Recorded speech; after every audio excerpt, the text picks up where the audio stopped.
every operation that all these smart devices will make are interactions with our cloud to make this possible between your smartphone and any software that you use to this hardware. So also a lot of these devices are possible or make possible to be controlled by voice commands. So that's why I'm saying that we have more than 120 million of interactions with Alexa, with Google Assistant, turning off a device, turning off a light bulb, etc. And the response time is also very, very, very fast, which is very important because not all the time the ecosystem is about comfort. Many times it's about security, and there is no space to wait for the device to give you the information that you need, right? So this is why basically TUYA became so powerful as company in the IoT business, and so important for the user, because basically you don't need now 10 apps in your cell phone to control the vacuum cleaner one, another the pet feeder, another the lighting, another the camera, another the security sensors.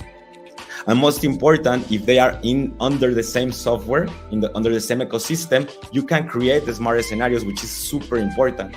To open a door sensor will detect that you're opening the door, and the vacuum cleaner will start the cleaning or stop the cleaning. It will turn off the lights, etc. Why? Because everything is under the same app. Also, it's very important to say that right now everybody is part of the IoT ecosystem of TUYA and other brands. But of course, talking about TUYA has these 4 steps or pillars where everybody is collaborating to give somehow information to the clouds. So the first one is the chips.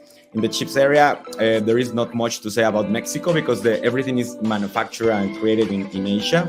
But in the other 2, 3, and 4 pillars, every company can find a way to create an IoT business or to be part of it. So in the second place, after you have the device, the smart device, let's say a cafeteria and a smart bulb vacuum cleaner, you have the chip inside it, and it's able to communicate to the cloud of TUYA and to the app. Then you will have the device with the brand, the original brand, or branded as you need.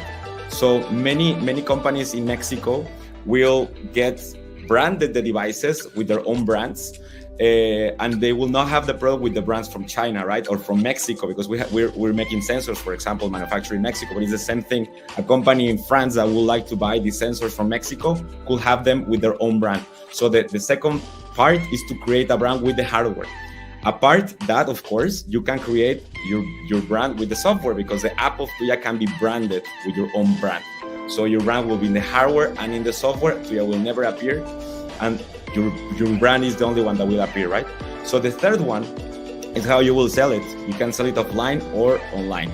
So, of course, e-commerce is a very important ecosystem. If you're creating an e-commerce, you could have your full brand of products branded with your e-commerce name.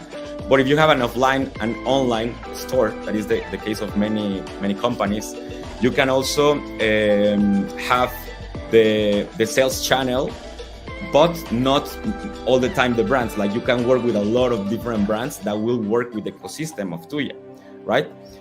And another part that is very important is not just where I buy, what image or branding the products will have, the software will have, but who's gonna get the ownership of that product that I'm selling. Let's say that you will sell 1,000 cameras to a hospital, or you will sell sensors to make some project in a smart city, or you will come to a school to put the smart lighting, etc.